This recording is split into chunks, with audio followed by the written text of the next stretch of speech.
Oh, we started. We are starting now because. No, I don't know. Okay. Okay. Let's improvise, right? Yes.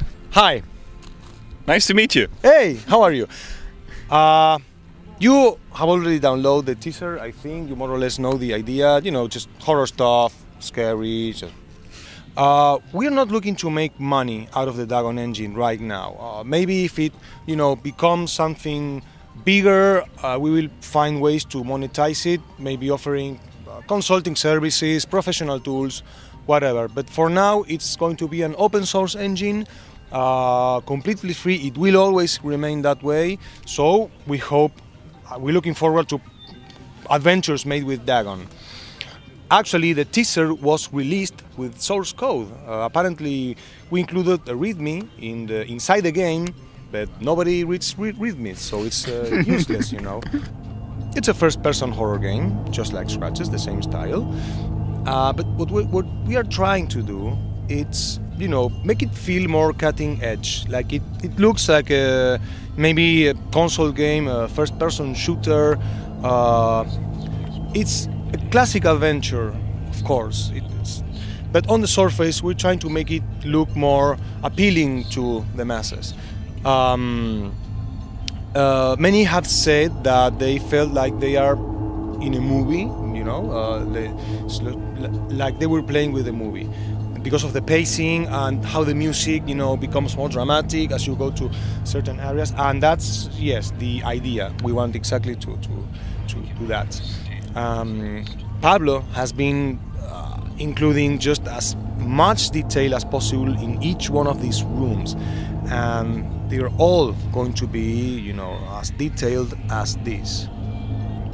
Many are complaining that they want the real-time 3D, but we think this is still this format for adventures still has a lot of life left in it.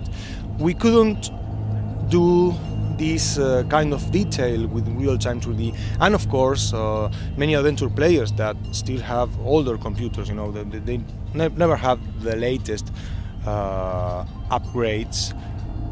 Actually they can play this just fine. I think if you were able to play Scratch's Director's Cut, then this is just fine for Asylum. We still have plenty of tweaking to do, but it performs quite alright. You click, for example, the alarm, and the alarm audio rotates around you. It's maybe not very noticeable with this laptop, but it really rotates around you. And as you walk awaway, it becomes softer. No, we were trying to, don't have many key puzzles, such as I have to look for a key. No, the idea is to slowly open the asylum to people. Many have been asking us, about if there's going to be a way to jump from one location to another. That's perhaps one of the biggest concerns that we heard, because it's really big place, you have to walk a lot. We are always, trying to find a balance between realism and game.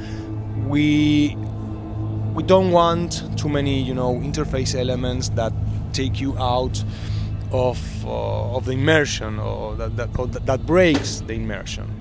So it will be possible. Yes, maybe one of the plans was to use from the blueprints, but we are still thinking about that, because we don't want you to miss the details from the story. Modify the pace of the game, exactly, because it will be so easy to jump from one point to another that we'll take away that movie feeling that we're looking for. The design of this game, even though you have complete access to most of the asylum at one moment, we are still trying to concentrate the action on special areas. So when a new area opens up, that you should concentrate on that bit. For now, we have a large group of beta testers. They give us amazing input, feedback, and we always listen. Not only testers, but anyone that tweets to us or complains or insults us. We always, put our best face and reply nicely. So we listen to feedback. We are trying that, maybe Silent Hill-esque look, something really appealing to console gamers. But it's a classic adventure, it's a classic adventure. We are trying every means to give life to the environments. So with the help of some shaders, there's one in the teaser now, and with a kind of a dynamic lighting, and well, just trying to give everything we can to the environments to make it alive. I think the most criticized aspect of Scratches, it was too static, like nothing happened. So even in the case of visuals, and even in the case of what's actually happening around you in the story, we are trying to make it feel like anything can happen at any moment. We're trying to make it feel like he's always aware of his surroundings, and you, in a way, as the player, are more connected to him. You are more connected to what's happening to him at all times. So maybe he reacts to the environment in different ways. Here, you will notice how he feels cold in the infirmary, or in the cafeteria, he coughs from time to time, and that's just a really fierce approach to what we're trying to do. At some point in the game, you will feel like your character is losing his mind, and he will start to behave more erratically.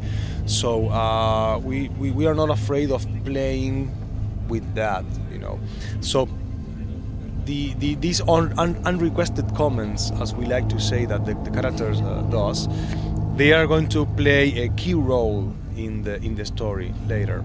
With the spacebar, you can turn on the hotspot. This is a really requested feature by players, and especially on a 3D game like this, where you can easily mix the spots. We made it really easy to just enable them on and off. We want to make a really simple and accessible interface. This doesn't mean the game will be easy. It's just two separate things. It's accessible, but the game itself, it's quite challenging. There's plenty to do, to see, interact with. So our main concern is that players are never worried about the interface. No menus, nothing that breaks the immersion. So when you meet characters, you can actually ask them about anything that's listed on your journal. So it's everything, it's like the whole interface of the game is concentrated on this element. And we think it works. We want to, just leave the classic inventory paradigm aside. With this interface, will there be combinations within the inventory by clicking on? No need to. No need to. That's we have no situations like that in the game. No. There will be puzzles, plenty of them, but not perhaps in a traditional sense. Of course, it's rather pointless here, Yeah. Bright Sunday light. It won't scare you. I will. I can't help myself. We want to make this a genuine horror experience, and Wow. we think we will push the line just a bit with some sequences here. We'll see about that, what people think. But Move on, and there's some tension, but mostly psychological, I would say. Yeah. Yes, Okay. Yeah. Mostly psychological. It's really, the story involves tortures, and you never see a torture, right?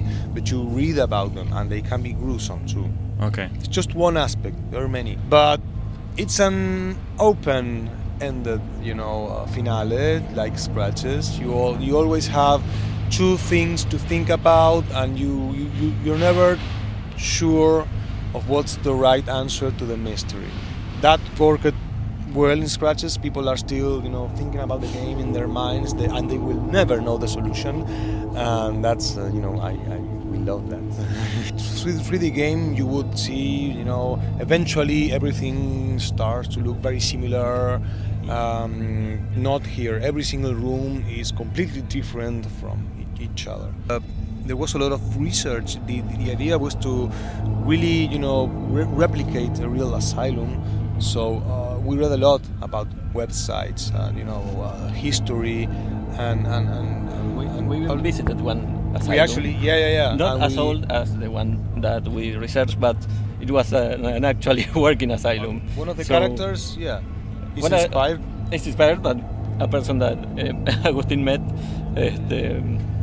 It's a kind of a funny thing that we are going to Put in the game. Put in the game. It's quite common, that inmates ask you for coins and nobody knows why.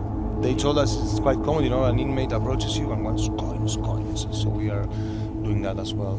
Yes. I try, as an artist, I try to put as much detail and thought about things that might have happened. So I try to think about the space. I try to not to pile junk or things in a corner just because.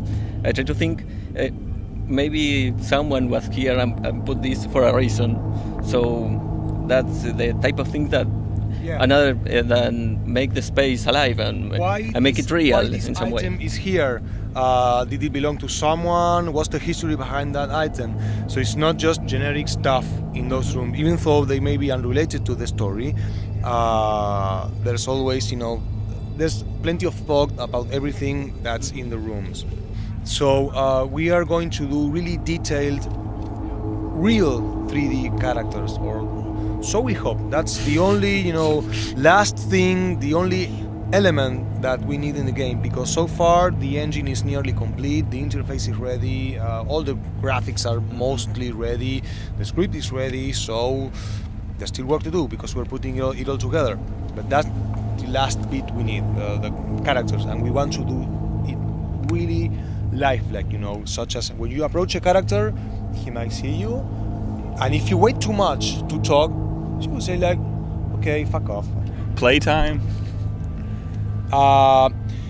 It's a bit hard to estimate. We are just saying for now between 15 and 20 hours. I hardly think it will be less than 15 hours for experienced players. 20 for non-experienced players. We don't want to make a long game, really. I think there's always just the right length for each type of game, and for Asylum, more than 20 hours wouldn't be good, in my opinion. So, to keep your interest all the time on the story, to make it sure it doesn't, drags too much, I think between 15 and 20 is just fine. So, for now, that's... Which languages? English so far. We might do the Spanish translation ourselves, and we do know that German for sure, and Dabei and all that, or German for sure. We've been talking about French, and for now that, Okay. I hope as many as possible, really. Scratch was translated to like 5 or 6 languages, I think, so that's our goal now. And is there a new estimated release date? Next one.